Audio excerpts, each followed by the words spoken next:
Now turn to Section 1. Section 1. You will hear a telephone conversation about house facilities. First, you have some time to look at questions 1 to 4.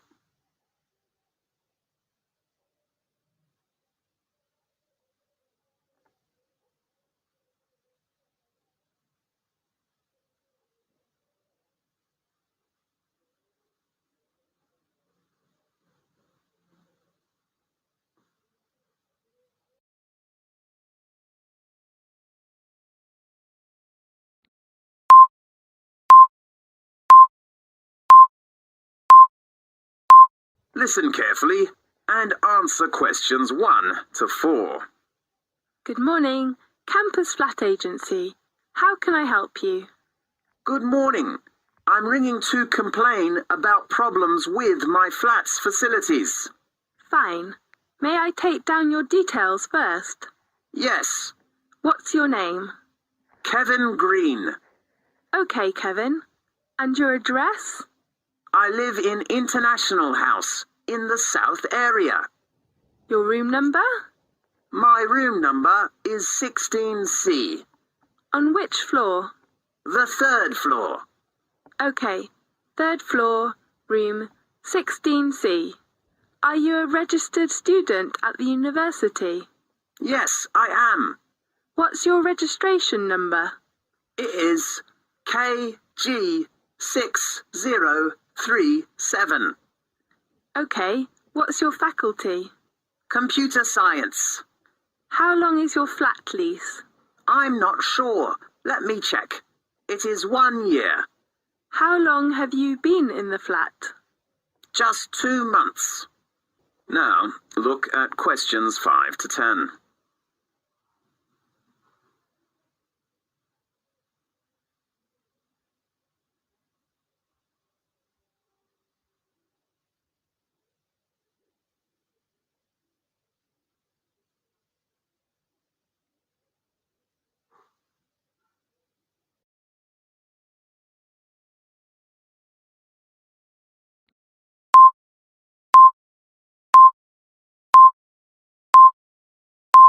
Now listen carefully and answer questions 5 to 10. Well, what are the problems that you've been having? The first thing is the bathroom tap. Let me take notes. Tap in your bathroom. What's wrong with it? It is leaking. I'd really hope to get that replaced right now. Okay, how about this afternoon? That's great. Anything else? The next one is the stove in the kitchen. What's the trouble with it? You know, the stove is not a new one when we moved into the flat. Yes. Does it work? No, the door of the stove is broken. Okay, how about repairing it next week? Fine. And the last point is the problem of the TV set. What's the matter with the TV set? It had no sound from the day before yesterday. Fine. I do hope you can repair it as soon as possible. You know, there will be a very good football match on tomorrow evening. We all hope to watch it. Okay, how about we repair it at the same time as your stove? Great. Anything else? No, just 3 items. Okay, we will get a repairman over to you tomorrow afternoon. Are you available at that time? I will return to the flat at about 4 o'clock. So, how about 5 o'clock? Fine. You can contact the repairman if your time will be changed. Okay. His phone number is 654 33747. Right. Do you have any questions? Let me think. Yes. How about the repair fee? Usually, the price is at least £5, but you just used 2 months, so we offer free repair. That's so great. Thank you very much. You're welcome. Goodbye. Goodbye. This is the end of section 1. You now have half a minute to check your answers.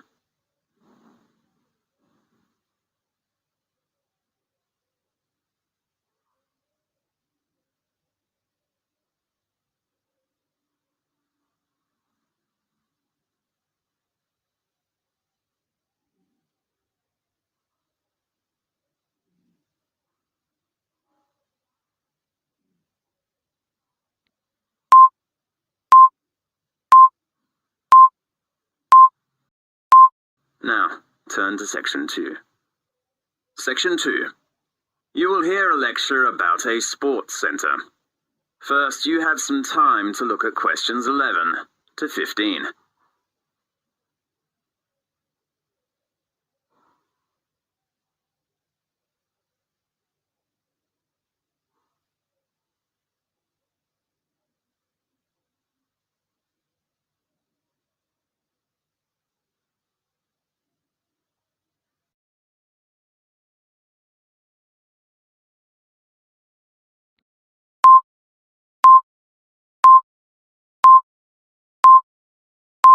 Now, listen carefully and answer questions 11 to 15.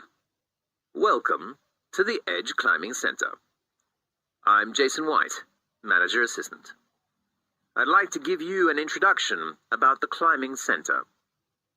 The Edge Climbing Center was opened in 1994 and reconstructed and doubled its original size in 1998. The Edge is a founder member of the Association of British Climbing Walls and supports the work of the British Mountaineering Council. As you know, climbing is a great activity for keeping fit and healthy. So we aim to provide a climbing experience that is enjoyable, imaginative, and challenging. Let's begin with our facilities. The first one I'd like to introduce you to is the main hall. With over 150 routes, the main hall packs in a huge variety of climbs on featured and flat panels. Our facilities are continuously developing and feature a 13-meter articulated wall that can rotate to minus 45 degrees.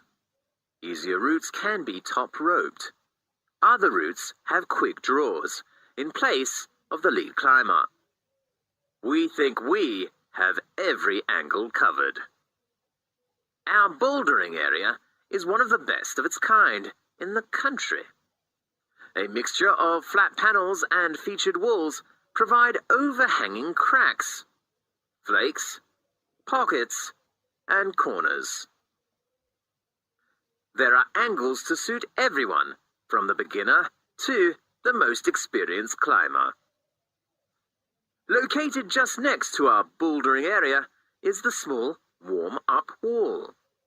You can climb at an easy standard to get those bones moving. There are lots of big holds and small crimps.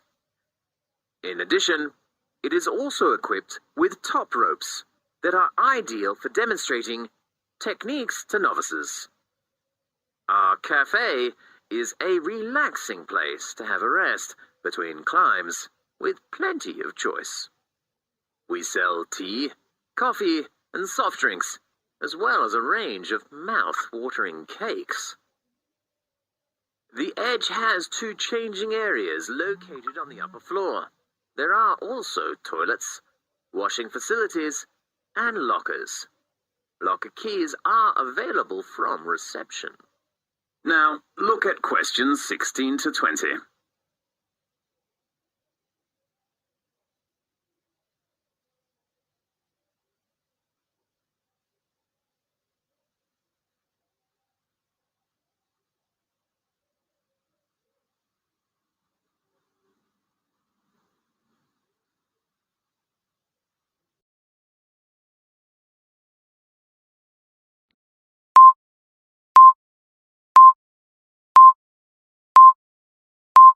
Now listen carefully and answer questions 16 to 20.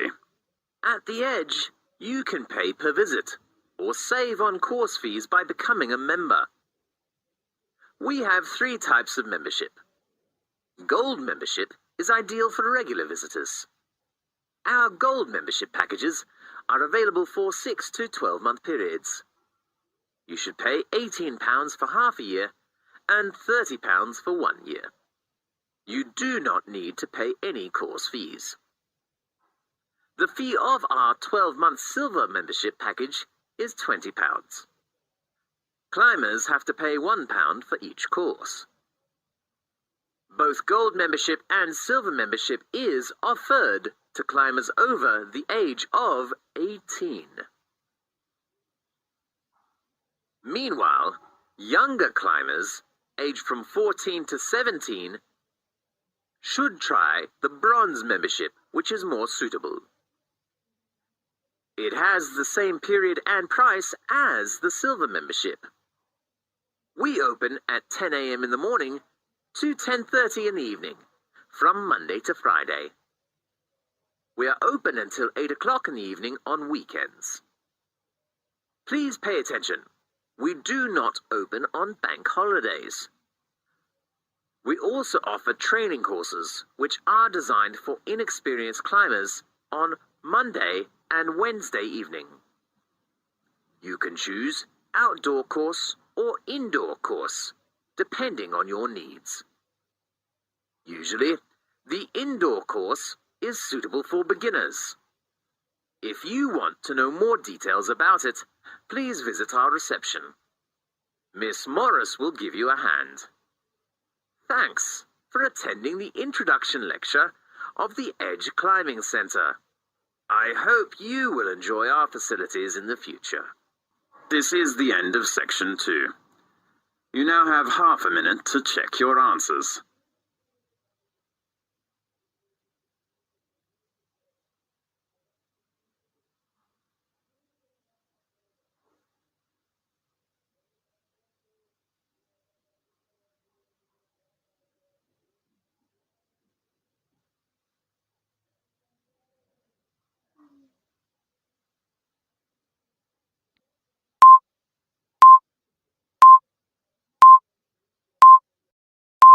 Now turn to section 3. Section 3. You will hear a lecture about a university library. First, you have some time to look at questions 21 to 25.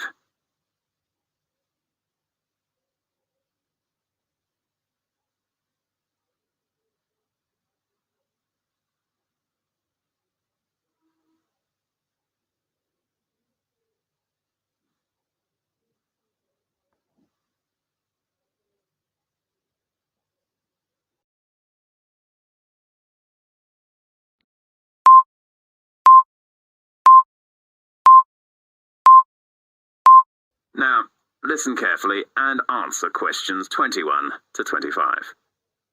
Well, first of all, welcome to the orientation tour of University Library. I'm David White, a library staff here. I know all of you are new students. You will probably need some sort of guidance to help you to use the library effectively for your studies and research. Today, I'd like to introduce you to the different parts and functions of the library. Now, let's start on a tour from the entrance here. As you can see, there are 3 floors. First of all, I will introduce you to the ground floor. There are 3 parts of the ground floor. The first one that we face now is the reception. It supplies library information to all visitors. As a new student, you should apply for your library card first before using the library resources. Remember to take one passport photo and your union card when you come here to register. Next to it is the computer section on the right entrance. As you see, there are 10 computers for students to search library resources, such as reference books. You can also search the library information by using your own laptop in the house, but you should get your username and password when you register in the computer center tomorrow. The last section on the ground floor is the leisure bar. We make sure there is no food or drink in our reading room. If you are hungry, you can go to the leisure bar on the corner of the ground floor. It is a relaxed place. Drinks and snacks are supplied there. The large section on the second floor, located in the center, is called the reference room. You will find all kinds of textbooks, literature materials, or dictionaries in the room. Near to it is a small room called the closed reserve room. According to library rules, important reference books cannot be taken away from the library, so students have to sit in the closed reserve room to read. Now look at questions 26 to 30.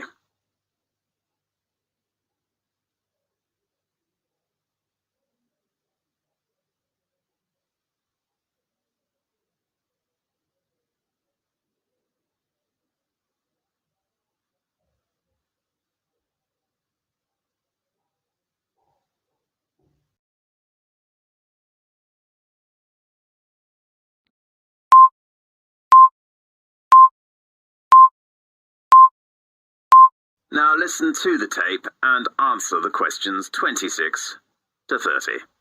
The room opposite to the closed reserve room is the periodical room. We offer various current or back newspapers, magazines, and journals. There is a small room called the audio-visual room next to it. You can find tapes or CDs or watch videos in there. If you want to photocopy some materials, you can go to the photocopy room on the right corner beside the stairs. We offer 5 computers, 4 photocopiers, and 4 laser printers there. You should deposit money in your library card first and then swipe your card before using the photocopier or printer. There are some rules. The first rule is that we do not accept coins. The second rule is to limit your session to half an hour at a time when the photocopier is busy or the printer is busy. The last important rule is that please do not start printing less than 10 minutes before the library closes. The reading room and meeting room are both located on the top floor. Now, we are in the big reading room with a glass roof. As you see, it's very bright and quiet in here. You can read books while enjoying the sunshine. The last section I wish to introduce to you is the conference room.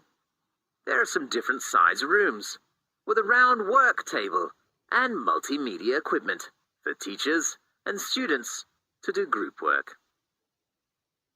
Okay, let's talk about some warnings. First of all, you can reserve any reference book if they are on loan, but the available time is only 48 hours. If you cannot come to the reception to take your reserved books, you will miss out. Then, if your book is recalled by the library, you have to return it within 7 working days. Otherwise, the book is overdue and you will have to pay a fine. The other thing is your library card. All records of using library resources are in your card. I hope you can keep your card safely. Especially, do not leave it in your student locker. If you lose it, please come to our reception to report the loss and apply for a new one in order to avoid further trouble. Good. Well, that's the end of the tour of the library. You can look around for yourselves now, and if you have any questions, please ask the advisor at the reception. This is the end of section 3. You now have half a minute to check your answers.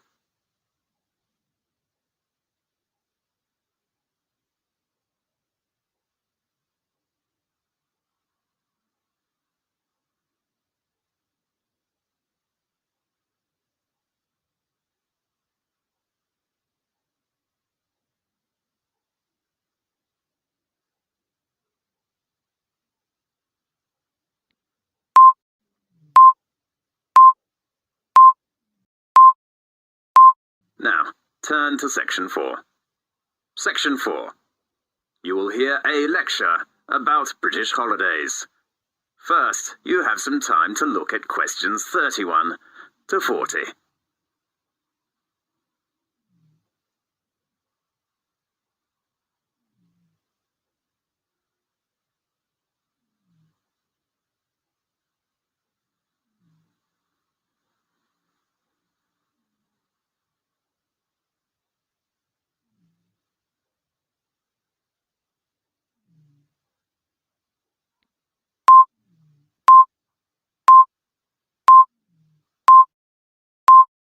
Now listen carefully and answer questions 31 to 40. British celebrate many religious, historical, social, and cultural holidays throughout the year. Some holidays marked on calendar are celebrated throughout the country. Others are based on local customs and traditions which reflect the variety of experience in different regions.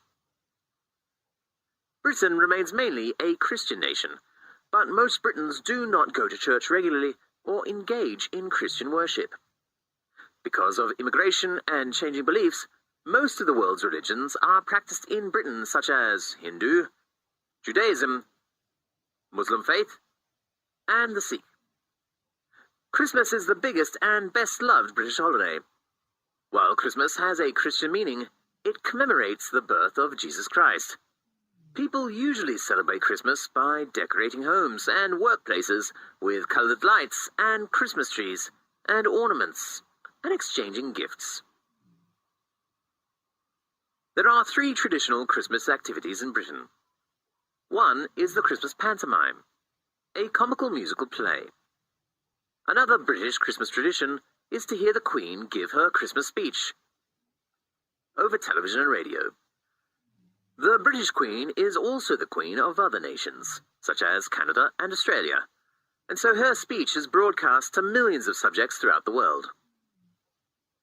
The third British Christmas tradition, which is also celebrated in countries with British heritage, is Boxing Day, which falls on the day after Christmas. People used to give Christmas gifts or money to their staff on Boxing Day. However, a new Boxing Day custom has emerged. It is shopping. But for most people, it is a day of visiting, eating, and relaxing. For churchgoers, the biggest holiday is Easter, not Christmas. It is the most important Christian festival in Britain. Easter commemorates the crucifixion and resurrection of Jesus Christ. Easter is in the spring, when universities and schools are closed for breaks. During the Easter period, Christians attend many church services and charity activities. Easter eggs are the main symbol of Easter. As time goes on, nowadays, people give each other chocolate or candy for Easter. There are some local festivals and holidays in England, Wales, Northern Ireland, and Scotland. People can know about the different culture and customs of the 4 nations of the United Kingdom. Many festivals and customs have been invented, adopted, and used to serve political or religious functions in times of conflict. Special days in England and Wales show their national pride in their unique languages and cultures and remind people that there is much more to the UK than the English and England. One truly English holiday in England is called Bonfire Night, celebrated in early November. English people celebrate this event in the traditional way. Small children with a straw effigy called the Guy appear on British streets. They beg for money from passing adults. They buy lots of fireworks to set off on Bonfire Night. Most communities have public bonfires, where people gather to cook potatoes and sausages in the fire and watch fireworks performing. The biggest Bonfires Night celebration is held in the small medieval town of Lewes, where torchlight parades wind through the narrow streets. Northern Irish Catholics celebrate the birthday of the patron saint of Ireland, St. Patrick, on the 17th of March of each year. Patrick was a Catholic bishop who lived in the 5th century and is thought to have brought Christianity to Ireland. He lived in Great Britain, but was captured by Irish raiders and became a slave at the age of 16. He eventually escaped and returned to Britain. However, he accepted the invitation of the Irish and returned to Ireland to begin his successful missionary career. Most British people welcome the coming of the new year. In Scotland, New Year's Eve is called Hogmanay. It is on the 31st of December and is the major winter celebration. But Christmas is very quiet. How Hogmanay is celebrated varies through Scotland, but one widely practiced custom is first footing. There is a superstitious belief that the first person to cross the threshold of a household in the new year can bring luck and prosperity. The appearance of a young, preferably dark-haired and handsome man is considered particularly lucky. First-footers usually bring a bottle of alcohol, a lump of coal, or a peat as a gift and given a dram of whiskey as their reward. Halloween, the 31st of October, is another Scottish festival that comes from the great feast of the pagan Celt. It is particularly connected to ghosts. At parties, people dress up in strange costumes and pretend that they are witches. They cut horrible faces in pumpkins and put a candle inside which shines through the eyes. Children dressed in white sheets knock on doors at Halloween and ask if you would like a trick-or-treat. Usually hosts give them something nice, such as coins or candy. Otherwise, they make lots of noise at the front door. Wales has some of the oldest and richest literary, musical, and poetic traditions in Europe. The most famous festival in Wales is the Eisteddfod. In each August, Welsh people hold a large Eisteddfod to remind people that Wales has had a very special cultural heritage. The highlight of the festival is to crown the two bards who have written the best poems of the festival. Nowadays, the Eisteddfod is the largest popular festival of music making poetry and writing in Europe. The British calendar is full of holidays and festivals which show the different cultures and histories of the people who make up Britain. Such holidays and festivals not only remind people of how cultures change and influence each other, but also give people a chance to share in the rich cultural heritage of the United Kingdom. This is the end of section 4. You now have half a minute to check your answers.